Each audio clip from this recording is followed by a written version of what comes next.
Are we live? Are we live?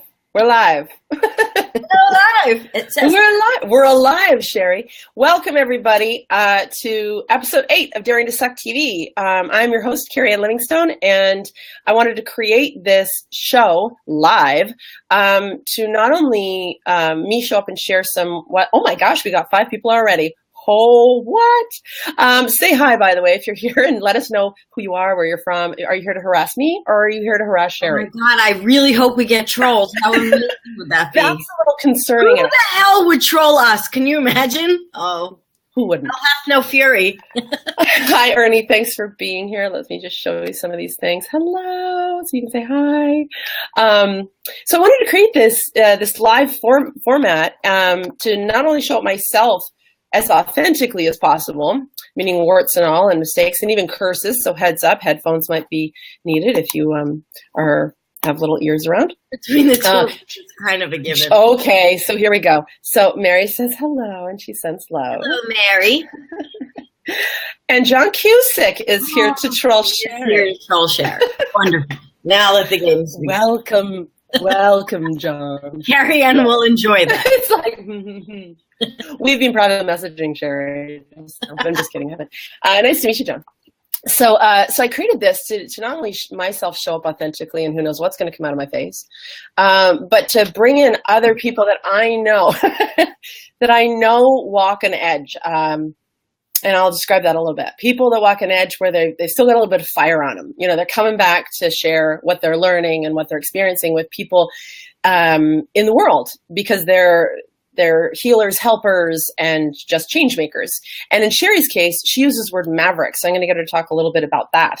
But please warmly welcome Shari Teigman, who came into my life, gosh, I don't even know, a few years ago through Lisa Carpenter, I think.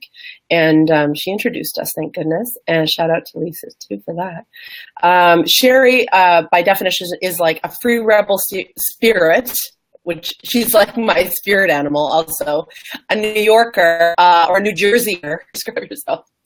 But she calls herself a chief instigator of change, unconventional, creative, and a business strategist with a passion for living as colorfully as possible. Shari, welcome.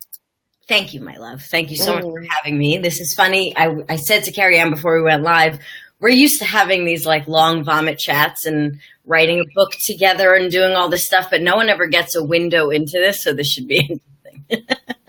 It really should. It's been a long time since we've talked. So we just had about 10 minutes together after, 10 months or something? It feels like a long time. So today I thought, I started sitting with the idea of Shari. This is what I do with some of these people. Gotta love how I talk about my guests. Her. And John's saying you look almost full size, Shari. You can just ignore him because he'll Shari, I call her a firecracker, tiny package, explosive presence. And I mean that in the best way.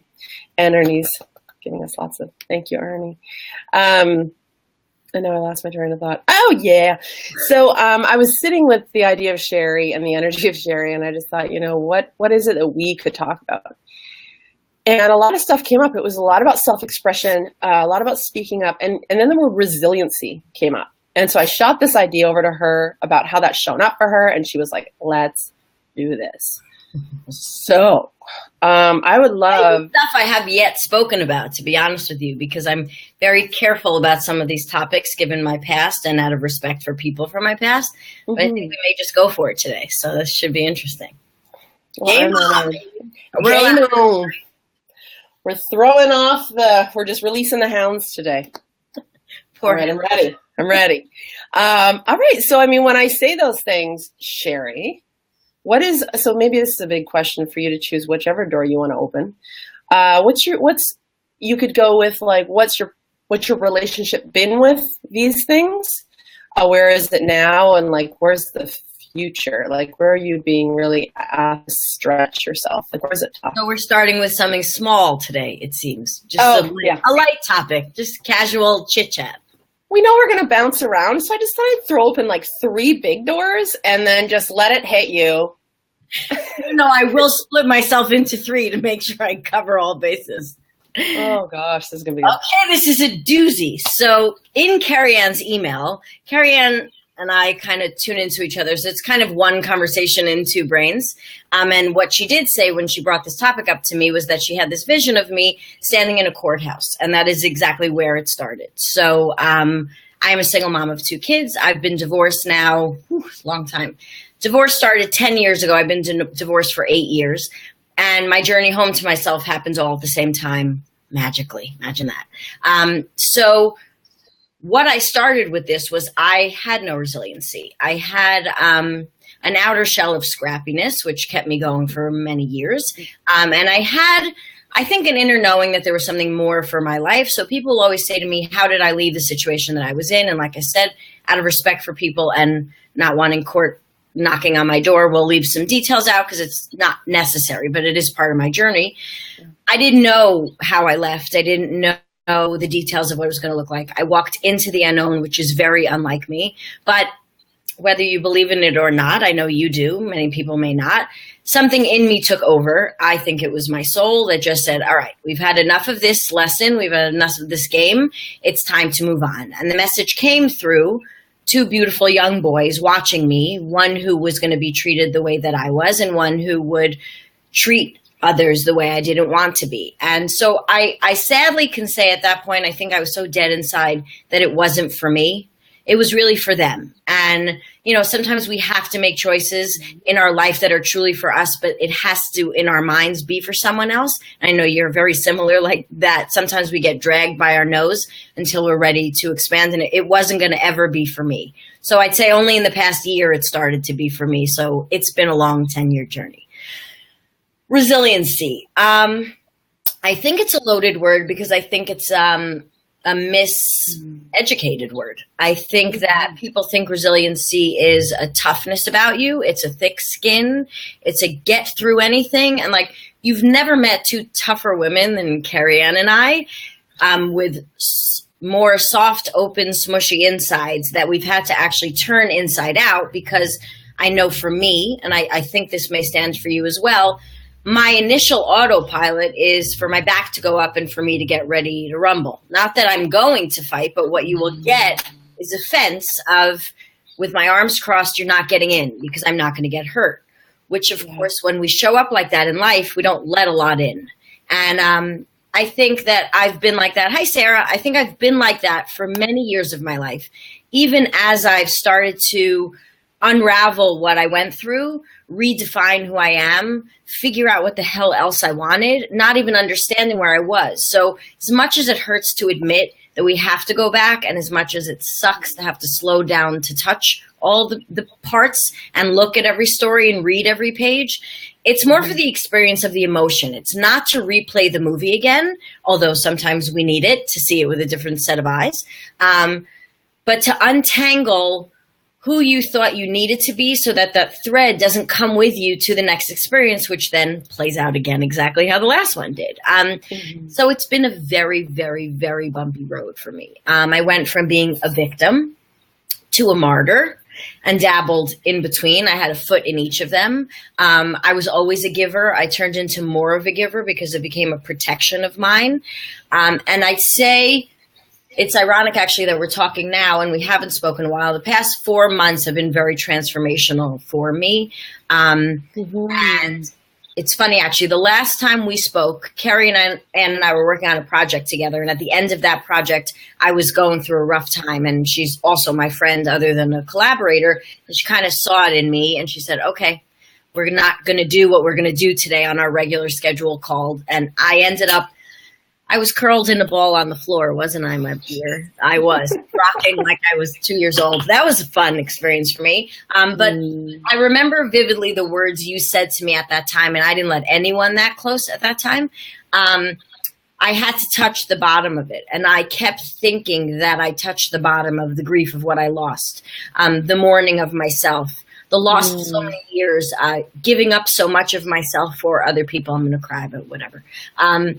To understand that every time I took a little bit back, I got stronger. Not fake strong like people pretend resiliency is, but this like calm inner power that just emanates and burns through whatever is hurting you. When it hurts, you can sit in the hurt and not run from it. You don't have to slam doors anymore.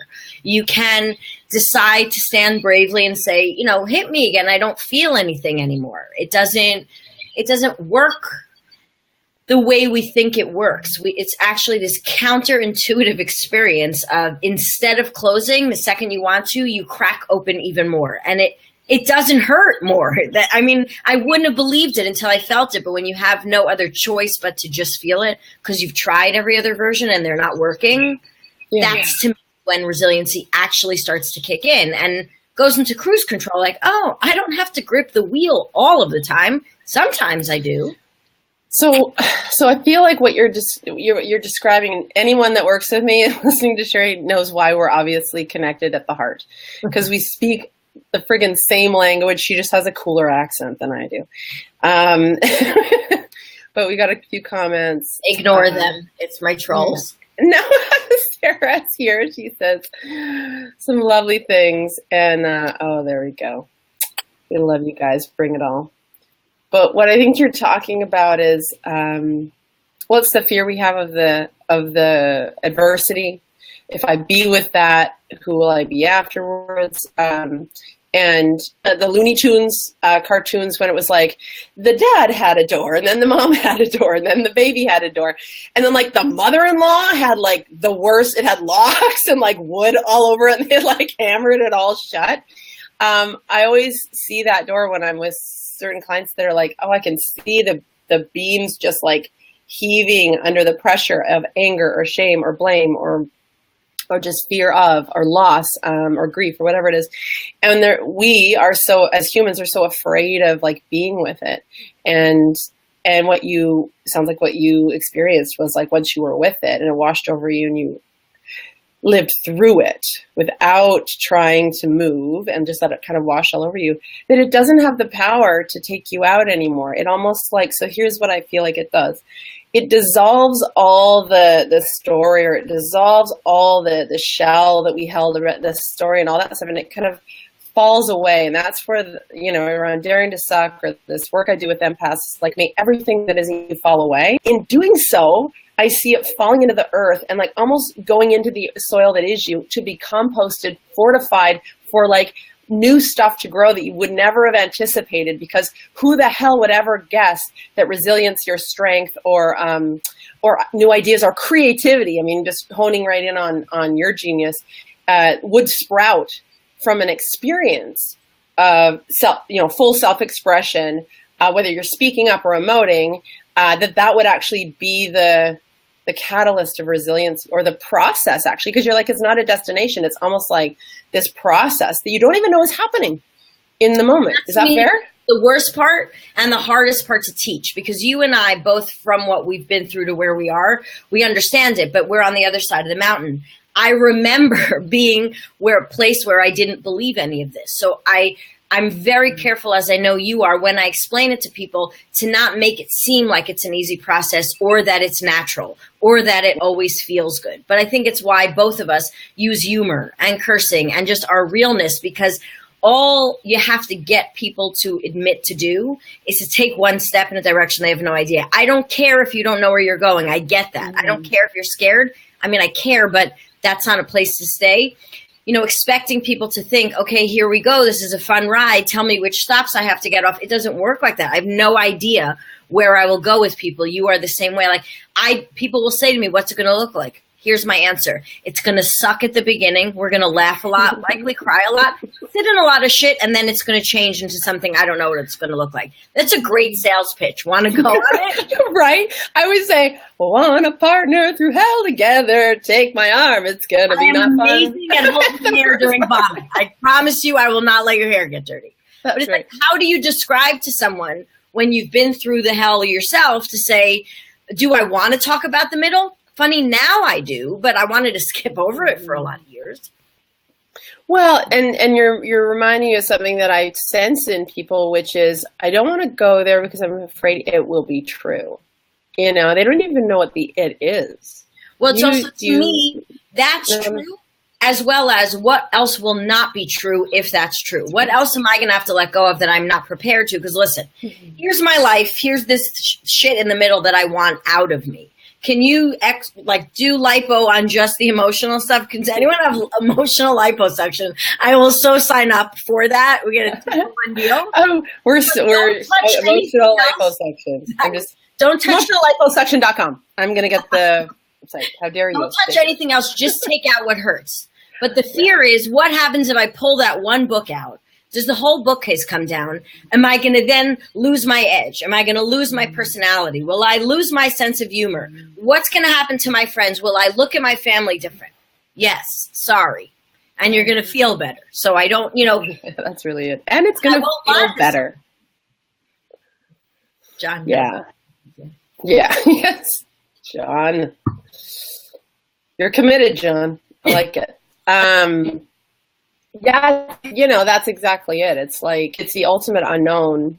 And yet there is something, I think there's that readiness factor. There's a readiness factor around, see, here's what I want to say about speaking up. So people will say, oh, there's a lot of different doors around it. A lot of people think it's being fully expressed means all of a sudden they're on a mountaintop with a megaphone and they need to tell everybody their innermost secrets and issues to get it all out. And there are people that really are just I want to go in.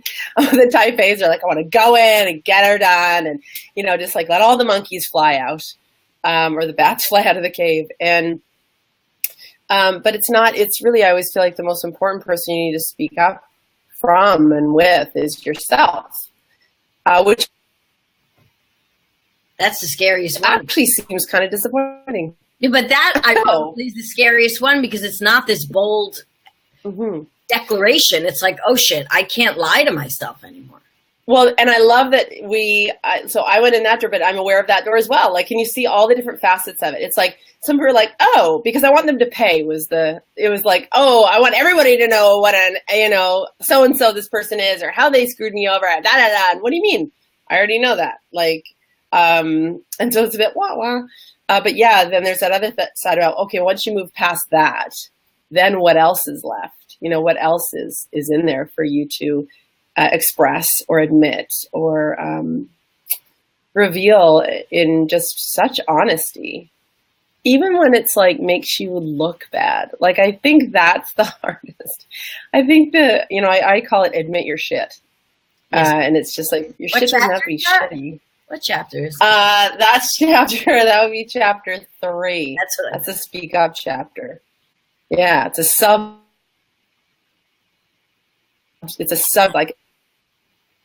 so if we're talking about, my version of speaking up, I've been in my own version of your hell that you described about being overwhelmed in a relationship and abused, essentially abused. I luckily or fortunately didn't have kids. But what a shell of a person I was. And that we can actually get out of that. I'm still listening to yours. I'm isn't that amazing that we can feel so nothing inside. You said dead inside. You're almost just a function. You're just wake up and you do normal human things, but you really feel your shelves are empty. And it maybe that's the blessing because you had your children, which I think would have been automatic. And for me, I didn't. So that also made it tough because then it was just for me. I mean, you really touched on that, which is empaths, deep feelers, helpers, healers. We are the last person we're going to save, which is tragic. It's an epidemic. And that's why I'm, wanting to step forward with that specific audience in mind, because it's you and all the other deep feelers out there are the ones that are supposed to change this world. We're supposed to open it up with vulnerability. Not if we're buried under everybody. Not if we're throwing ourselves, our integrity, our self-respect under the bus for the sake of making other people comfortable. Yes. So yeah, just honoring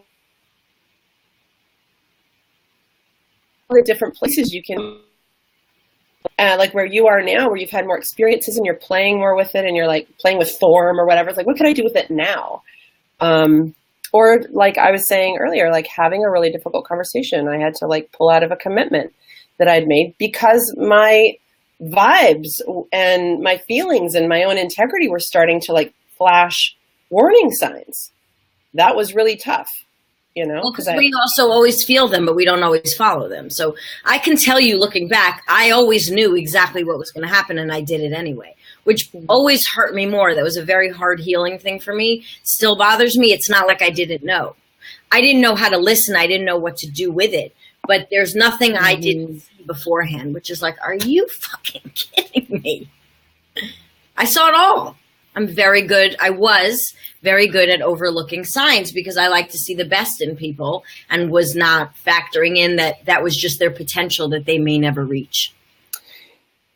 And yes. And then it's like we don't realize the sediment that creates. Oh, that's such a good word. Really, I'm like, what is that? I'm like, it's like, so I always get this picture of like prehistoric rock faces when we talk around this stuff. It's like, you know, the Jurassic period. Oh, it's like equals the time I was with that asshole in England. And then I was like empty inside. And then I like had to, you know, build a life and like different shades or whatever. But it's like all the decisions that we make, not knowing that we are hurting ourselves, like betraying our own hearts, but believing other values are more important, and then living through it, and then realizing later on, gosh, so how many times have I done that? And I guess what I want to say, you know, is many times I didn't know it was a thing until I was like, oh my God, that's a thing. That there is a going back to retrieve versions of us that made those decisions, not having a clue. It's speaking, you know, not speaking up. Actually, I think it's a horrible process of growth. Going back to meet those parts of myself. I'm not a big fan of it. I have to be honest with you. It is to me the deepest part of that work, but it is the most shame-filled, annoying, irritating. Knowing what I know now, being as fully me as I am with a long way to go because I'm human. Going back to those places, like if it was a friend, I'd smack them in the face, but of course I wouldn't.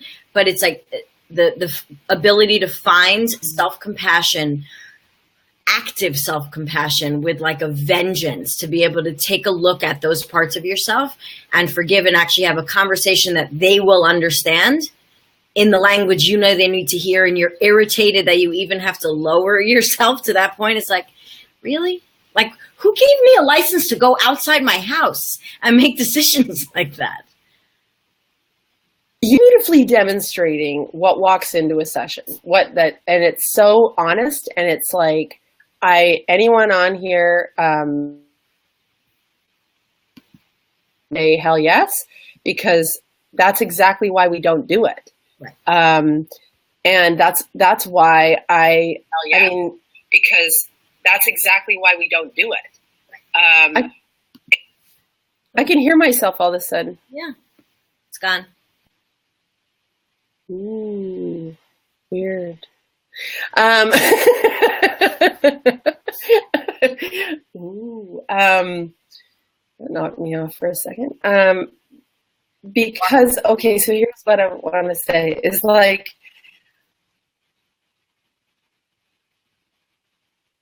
I wish I could fix that. I wish I could fix that. Oh yeah, I can see. Sorry, this is maybe not so good. Doing robot things. Well, I can just bear with me. That was your Oh my God. Okay. John, you're right. We are.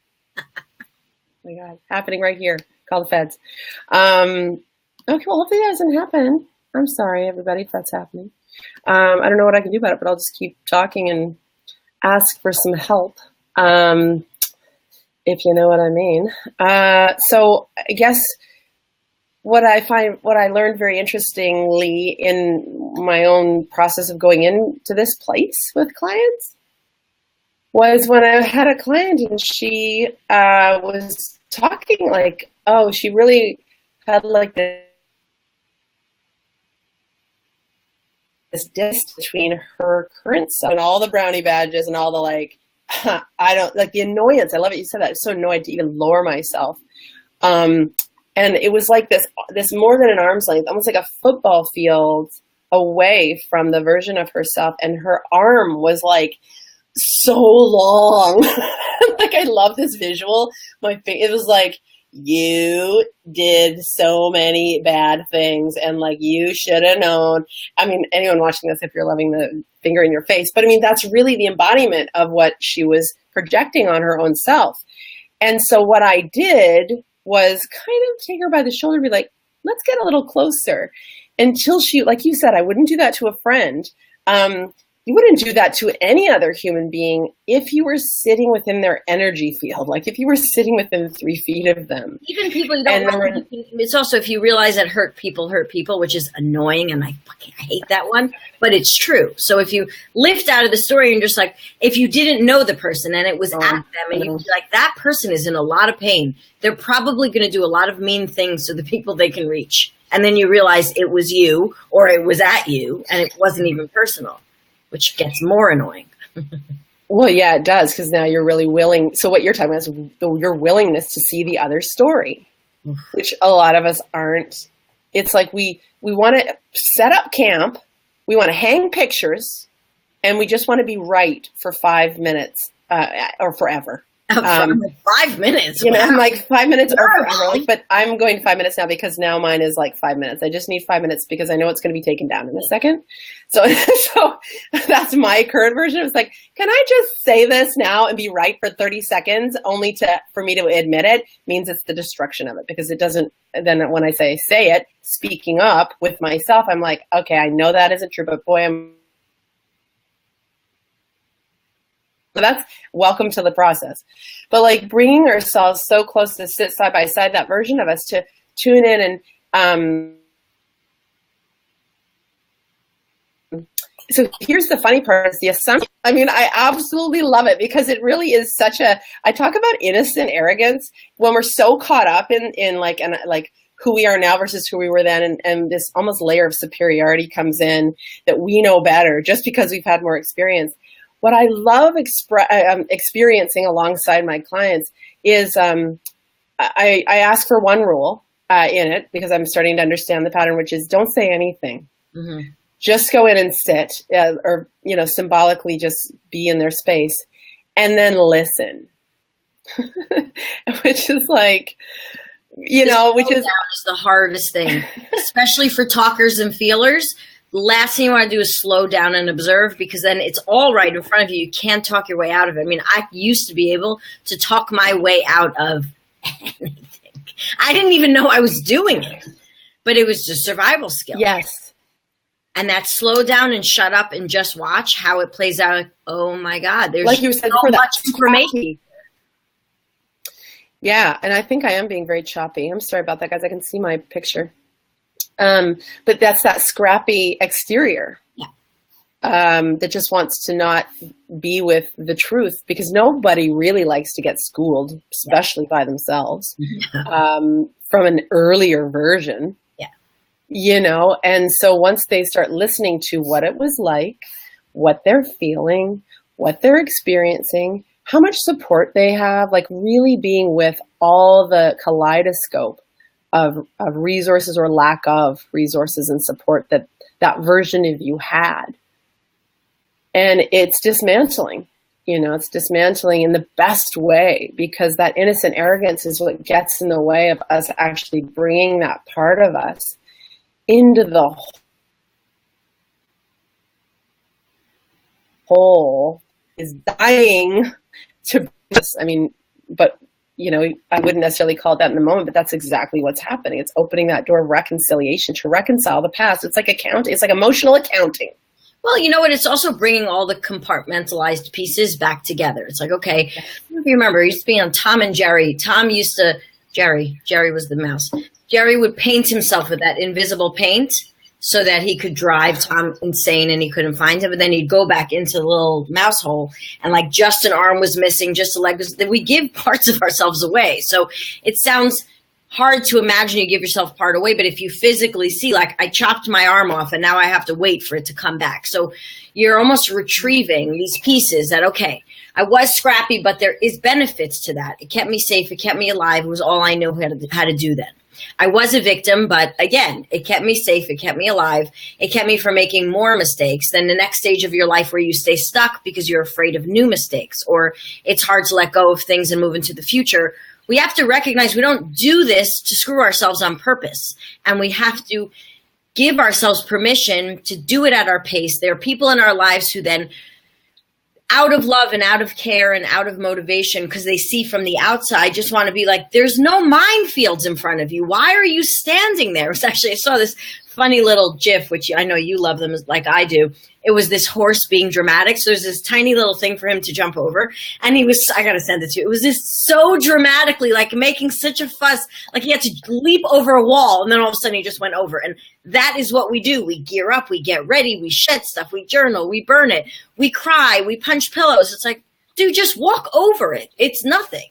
But to us, it doesn't look like that from the inside. And it's embarrassing to grow in front of people, especially people who care about you, for that reason, because like, I get it logically. If it was you, I could move you. I can't move me at the pace you want to because there are ghosts and minds in front of me, and I have to address them in a way that's respectful so they don't trip me without you seeing me trip.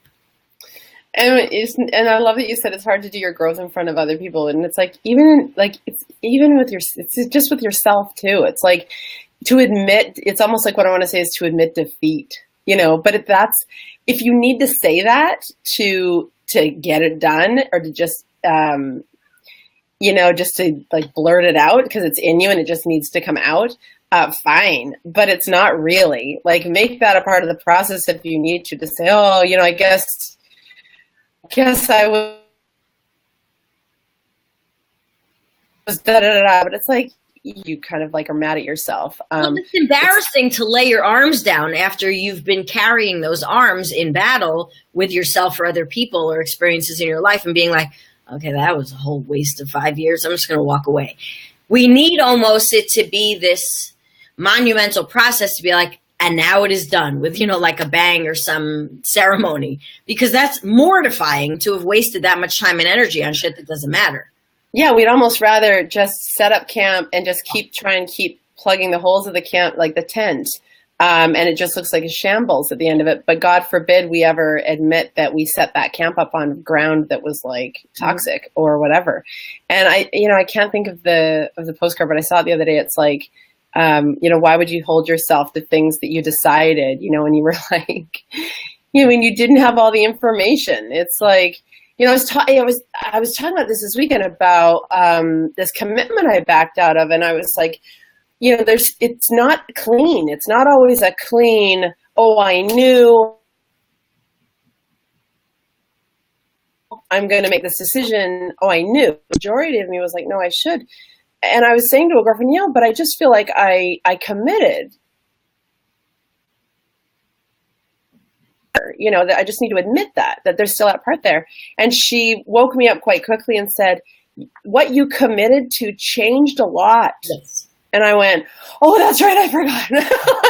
It was like, yeah, that's true. Okay, I forgot. Thank you. Just like everything just settled back into a place of like, okay, it's almost like, oh yeah, it's okay. Like, so it's not like, I hope that demonstrates to people. That actually, it's a great point. I want to elaborate on that one a little bit. Mm-hmm. Because what happens is as we go through this process, there then becomes, I will say 2 of you, but honestly, there are many more. I don't want to freak you out that you're going to feel like you have split personality, but you will. Because you can start to actually see different facets. So you can see the one where you were stuck, the old story that you're able to tell over and over again in your sleep. Then you start to pivot 20 degrees and you're like, oh, I don't want to carry this anymore. I want to make another choice. I have no idea how, but I'm very aware that old way doesn't work for me. No fucking idea what to do now. Then you pivot another 20%. And so you're 40% away from it. So you have a real perspective and you're like, I am amazing. I don't need any of this shit. I'm going to go make myself new tools. And then you realize you're only 40 degrees away from it. So you're not far enough yet to be a fully new person. You feel like a fraud in the new, a fake in the old. And so you actually have, for a little while, surround sound of both sides of you telling you, like you just said, you chose that and you're like, no, but I made a commitment, and you're proud of yourself. That's the new version of you saying, I stick to my word, and I'm in empowerment and in ownership of my decisions. And then the other one forgot to say, wait a second. It's not what you agreed upon. It's not about making the other person right or wrong, but it's that allowance in how much fodder does each voice have. Is there, I actually teach in my work, I do a lot of work with archetypes with people. I create a conference room where all of your archetypes come to the table and everyone gets a voice, because otherwise they scream over each other and you get frozen in indecision. But it's like in my rough times during going to court a lot, little broken Shari couldn't walk in there anymore. I literally couldn't. So like I embodied this wild woman. I had my grandmother's ring that I would wear. I had a bracelet that looked like a feather. And there was just like, you know, like that wild woman with war paint on, like wolves run with her. She's wearing like 5 skirts and still looks skinny. And there's like, who's going to fuck with her? Like nature moves with her. Like she could walk into an old, disgusting courtroom. And I would literally, I had a playlist and I would get into my state. No one could fuck with me. It lasted about an hour and then I would crumble outside, but it got me through. So if you can learn to see these voices as just not, I have split personality, I need medication, but there are new parts of me emerging. I'm letting different parts of me, and I may feel crazy sometimes, but what that is I'm allowing those parts of me to have a voice that I didn't give for a long time. So give everyone a chance. Maybe spend a morning in one of your archetypes, in that new 20% or the new 40% or all the way a 360-degree change. Like play around. There'll be new responses to things. And I think that's where, for me, you know me, the creativity and the play comes in. We're like, okay, I could feel crazy and go lock in again, or I can actually blow this open and be like, who do I want to be today? Who's going to write my message on my Facebook wall? Who's going to answer the people that I love in my life? Who's going to ignore the people I need to ignore? Like, give someone else the job and rest for a little while. Yeah.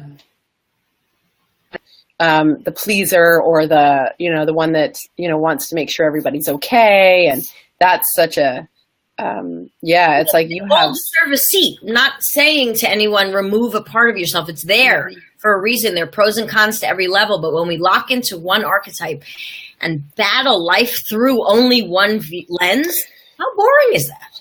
Well, we just believe that we are only that one thing. And because I think the idea of being multiple aspects is weird to people. And I think I've felt that that's been the most freeing thing for me, with full permission to show up however I'm instinctually, I don't know. It's just, I really agree with that whole, like, who's here today? Like, just go with it. Because you know what happens is we fight it, and then we actually don't do anything. What's needed. Right. Mm-hmm. Well, that's the cost, is trying to figure it out as opposed to like playing with the idea. But you know what I think has happened in my life. So I want to talk a little bit about maybe even like things that surprised you about the art of speaking up, and the science. I think there's like a real science to it as well, or a magic. And one story that just cracks me up is when I had come back from England with that guy that I had, like, you know, become a shell of a person with. It took me 2 years by myself, when I came home, to kind of figure out what happened, name some things, try and do my work. Like I was really like, I've got to work on myself, you know, that whole scene. And then when I did that, I opened myself to this ridiculous like online thing in 2000. By the way, nobody did that back then. It was a classified ad of like, and it was a pen pal ad. Again, I'm totally revealing like what a nerd, what a loser like move. Like my friends are still like, oh, did you have enough friends? But I was like, it was on the line. I just didn't want.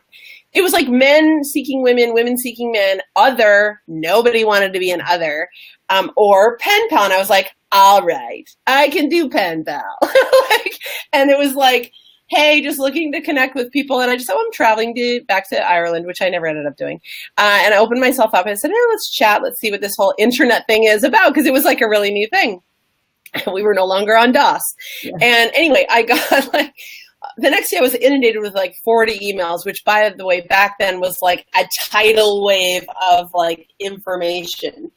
And none of them were from Ireland. I totally screwed up. I thought I had all these people, and one of them was this guy that was like, oh, it's like, why would I talk to this guy? I'm not even going there, but I did anyway. And he ended up insulting me, like, right off the bat. He was like, so what do you do? And I was like, oh, I do this, bit of that. And he wrote me back and was like, oh, so you're like a dog's body, glorified secretary, gopher. I mean, the list went on and on and on. And I was at my desk at work, which, of course, was super professional. And I was like, you know what? It's over. Like it was like this total B-I-T-S bitch. Just, I was like, oh no, like Xena warrior. I was like, okay. And I was like, rolled the sleeves up and I was like, I'm going to do this. I've never told anybody what I felt when I felt it in the moment and just said, you know, like the middle fingers up, you know, F you. And I wrote, oh yeah, well at least I'm a nerd, and go F yourself, and don't forget your pocket protector, a-hole. And I hit send, and I was like, booyah! And I stood out of my chair went rolling back, and I was like, whoa! Like I swear to God, I was like this crazy, masculine sort of like warrioress, and my fingers were in the shapes of guns, and I was like, and I was strutting around. And I know you're not kidding. I wasn't. I had a girlfriend that was sitting right beside me, and she was like, what? And I was like, I'll tell you in a second. But I just overcame some stuff, and it felt really good and dangerous. Like, it felt really dangerous and wild, completely out of character for me. I had never done that, but I just had enough. And it sounds silly. It was just online. It was like, but anyway, but it was huge. It was like, I felt so expansive. I felt so big, and I was like, because you never got one email in a day back then. I was like, oh, and it was him, and I never even fathomed, like the naive part of me. I'll call her the naive one that gets me into things that thinks zero about what happens to, or say yes to things, and then I experience them, and then on the other side, I realized, oh my God. And I was like, oh, I never thought he'd write me back. Like I never thought of the consequence. Hi, sweetheart. Oh, hello. Can you say hi to everybody? Hi. Hi. Hi. Can you give me a few minutes? I'll be there in a bit. All right. Can you shut the door? Yeah. Thanks. Have a good client, Mom. Oh, thanks. Have a good client, Mom. He's never said that before. Have a good client. You're a good client. She's my friend, too. And so, and he wrote me back. I broke somebody, or like I did the thing, I ruined somebody, I hurt somebody, right? And I was like, hitting like, what's he gonna say? And I opened it up, and he wrote back and said, oh, I think I'm gonna like our little chats, with a smiley face. Oh my God. And then I realized, oh my God, I must be so broken that I'm so super sensitive that I didn't see that he was kind of teasing. That he was kind of, oh God, he was joking. Oh my God, I'm such a but then we ended up building a friendship that I could be batshit crazy or like my normal self. And so you want to talk about that rainbow of like, that myriad, those degrees. I was full with this guy. I was his full spectrum. And I thought it was so weird that he still, this guy. Anyway, I ended up marrying him and we have 2 kids. I was going to say, do we want to tell everyone in the other room? Hi, Scott. Yeah. Come on in. There he is, that jerk. I actually wrote about him in my journal. To buy him a pocket protector for his birthday.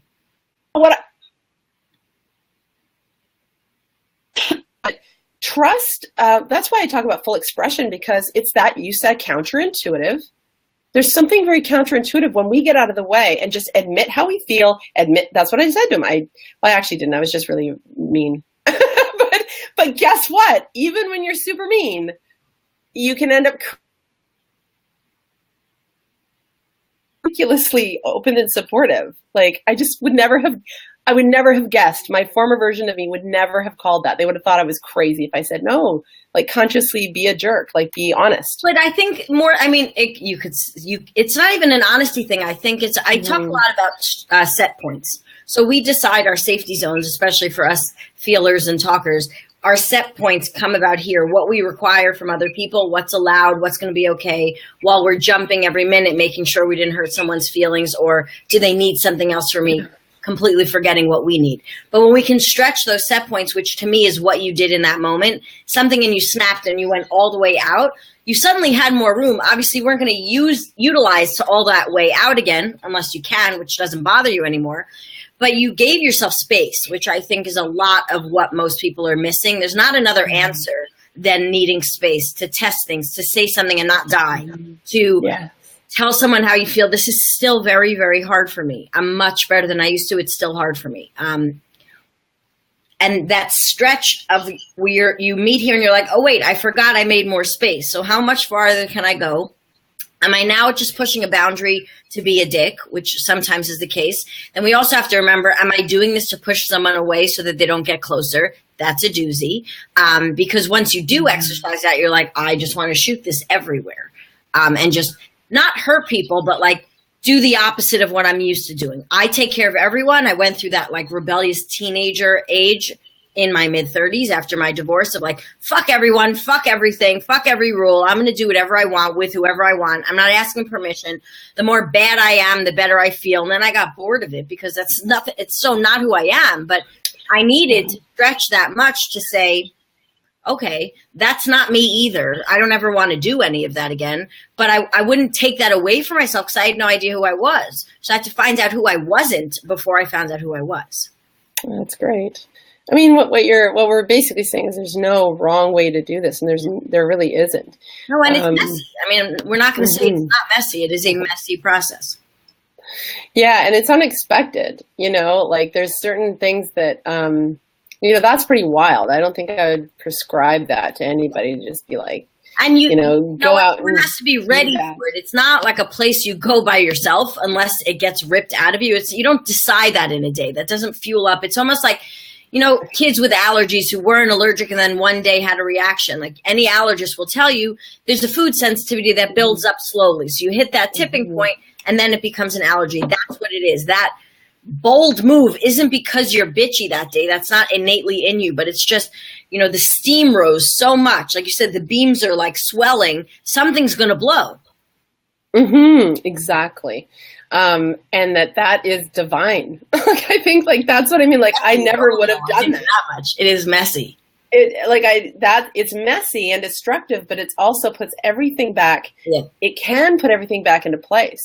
I had a girlfriend that went on holiday with her in-laws and she just so much came out. And I will not reveal names, obviously, but she was texting a group of us like, oh God, you guys, this just happened. And so there was like, people attacking, like physically, other people jumping over tables and all sorts of things. And the next day there was like a new mother effing. And it's too bad that we have to take it to that place to speak up. Yes. There's that version too, where we've just had enough, or like mine, I suppose. But it's also shown up in these really quiet, vulnerable, revealing moments where I've just kind of put my hands up and said, I don't know what I'm like, whether I'm at rock bottom. It wasn't as dark or anything like that, but it was like sitting on my couch with a girlfriend, and I just felt like, I don't know anything.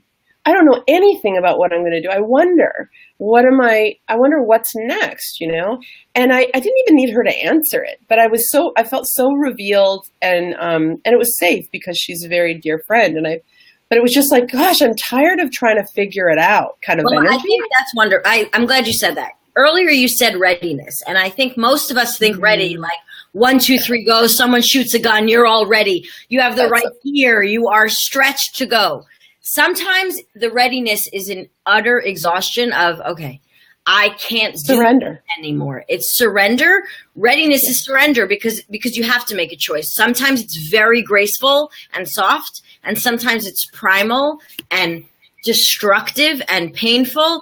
It's the same readiness. And I think each experience or each emotion, each thing, like you said, in the layers of dinosaur land here, whatever is under the rubble, one layer may come off gently. Another one you have to manually extract. But yeah, like really consciously. And for the same person. And it can even be the same sort of experience with a different person will feel very different. So readiness is just, you don't get to choose it. You don't raise your hand and be like, okay, now I'm ready. Whenever someone says I'm ready, they're not actually really ready. And you saying that it's a sense of like, if it's time that I admit this, or it's just time I stop trying to hold this up, because I've been trying to do that. So let's just not do that and see what happens. Because there's almost like that, like you said, that weariness. And in those moments, I've been so surprised at what's happened. And talk about divinely opened moments where I just said, I don't know. And it was just open in the air, and she just blurted, well, have you ever thought about, remember you used to watch that show like 15 years ago? It was this coaching show, Starting Over House, which was in like 1999. And I was obsessed with it. And I remember, and guess what? Even when it comes to Colin, the thing that like in those moments of surrender, that's where you're more likely to see the next step arise. Yes. But because I admitted that, and now I understand the math around it a little bit, it's like this not a game, but it's almost like we need to open ourselves up to hear the answers, or to say, come on, Anne, I'm open for not just feedback, but like I'm open and I'm like willing to try on other ideas. Like I'm a bit indignant. I was like, what are you like? I was like, what? I got real problems here. Like you're talking about a stupid show. But there was something in me that rang like a bell, and I was like, oh, I'm kind of half annoyed that you mentioned it, half like so honored that you saw me, like, well, love that. Like, how did you even know like how much I love that show? And so there's this whole cocktail of like being seen and and witnessed. And so that only happened because I just kind of really just started to admit to myself with her there. And she's to this day, she's like, I have no idea why I even said that. Like, that was really weird for me too. But also, when the answers, so to speak, come in, they don't always feel like this. Like, you don't hear music in the background, like, and it comes in on a pillow, on a satin pillow. It'll get thrown in your face 5 times, and you're like, oh, I forgot that I've heard that 20 times and I didn't listen. Or, you have to wrangle it out of somebody's hand.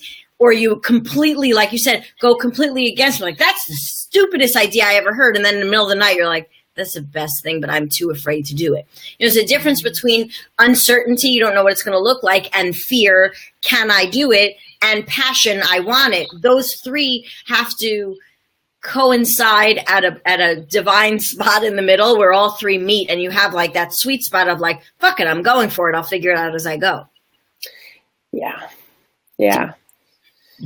Well, and I think resiliency in those moments happens in the experience of it, that where it's not this, all of a sudden you wake up and you got this shiny, metal armor, this gleaming. Well, you can, but only for that one experience that you experienced it in. It doesn't apply to everything else you have to go through. Like, that's true. But yet, I think, so that's so funny because we'll get so caught up in this shine I learned, and now I feel more fortified, is that we make it about that one thing as opposed to the process. Yes. Like, that's when I started to realize, I almost feel like I'm peeking behind the curtain of this life and expansive, or making things more aligned or conducive, whatever, like more flowy in my life, more me, and more in harmony.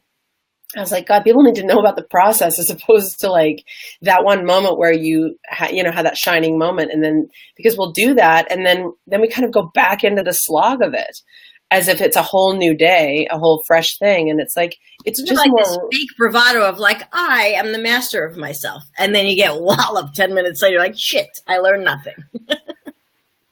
Or they'll be like, well, that was for then. Yes. Like a couple years ago, remember when we did that thing? And they're like, that was then. This is a different story. And you're just like, like, no, that was you that did that. All the stuff, all the mojo, that was all you. And like the process is the same. And they're like, nope, it's a whole new ball game. I got to come up with all new tools or whatever. And it's like, yeah, so we can get really dazzled. That's sort of, yeah, it's such a human thing to do. So, yeah, I mean, I just love that we're talking about this. I hope it opens up stuff for people listening. Please feel free to ask us any questions. I meant to mention that in the beginning, but we kind of just like shot out of a cannon right away. Which is what can happen. But hopefully people that have been following are aware. But yeah, if anyone has any questions, with like 4 minutes to go, but we can continue answering questions afterwards, obviously in the thread. But is there anything that you would love to impart with people that are, I don't know, feeling overwhelmed by the idea of like speaking up or desiring, wanting to feel more resilient as they navigate all the what the fucks? So I'm going to give a Shari answer to that because I'm Shari. Well, I hope so. I think that we all take our own personal growth very seriously for good reason. It's a killer when you feel stuck. It takes a lot of pain to get stuck, and it doesn't have to take as much pain to remove yourself from those things and let things go. So what I know has worked for me and what I use a lot with my clients, it's just human also, but humor and grace. Just allow it. Make a joke about it. Like you're in the middle of something, you feel ridiculous. It's like the most horrible thing that ever happened to you because we brought it up. You got stuck because of the attitude, that the importance and the reverence you had for those stuck things. To me, a way to loosen some of that glue is to just bring compassion through humor, because I know for me, when I joke, my grip on everything relaxes. So sometimes I use it as a defense. I'm not going to say that I don't, but it has been the most graceful way for me to let go of the grip of what I thought I had to look like and it had to look like, by just making a joke, remembering I'm human. I fuck up every day and I do awesome things every day, both equally.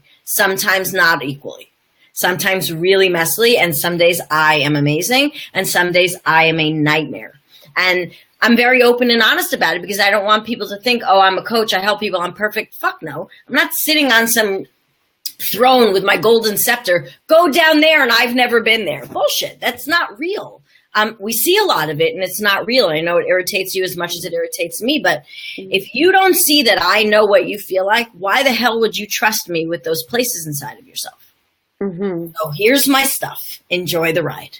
I will talk about it publicly. And to me, that goes to having a voice. I don't do it to be messy. If I'm messy to people, I apologize. No, I don't apologize. Then don't watch. I mean, there are lots of channels out there to change. And it took me a long time to own that and say, I'm going to grow in front of everyone, because it keeps me accountable to my forever growth to do it in front of people. Not because I need the attention or anyone's approval. It's just then I'm not only in the echo chamber of my head deciding how good or bad it is. It's just stuff. If I would see someone else going through exactly what I go through on a daily basis, on a weekly basis, I would have such compassion for them. I would make a joke in their discomfort to make them laugh and feel a little better. So I've learned to do that for myself, and it has softened every blow that I go through. Really has.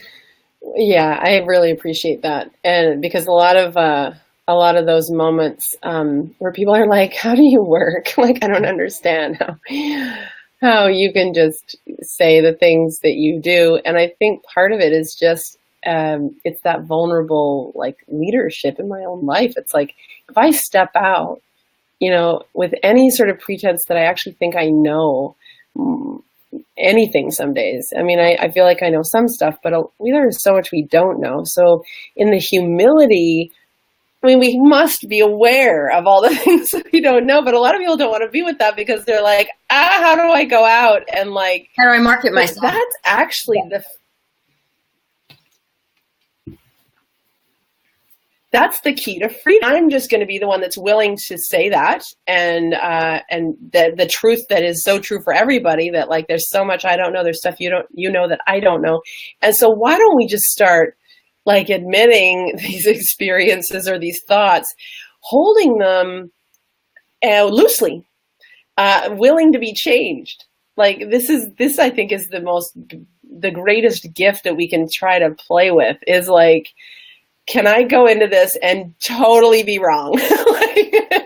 like my husband, it drives him crazy because I'll leap into a conversation. I'll be like, ooh, and I come in with just like an opinion or an excitement, or like, here's what I think. And then I'll share it. And then someone will be like, actually, I know a little bit more. And then I'll be like, never mind. And then I'll just like, that was like, and I do hold it with like,